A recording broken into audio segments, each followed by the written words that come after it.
kita wali pasai, tapi waktu mau menikahkan kita dia taubat, sesudah itu dia kembali kayak dulu.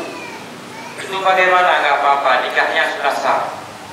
Kalau dia berikrar, saya taubat mulai sekarang dari lubuk hati yang dalam, maka langsung dia bisa menikahkan anaknya. Lihatnya kembali dalam kita itu di luar daripada dugaan, karena akal itu hanya prediksi gitu ya. Madu bisa barokah. Urung ronyo ke tinggal bisa saja belum. Urung ronyo belum tinggal bisa saja. Yang di luar kemampuan kita ya.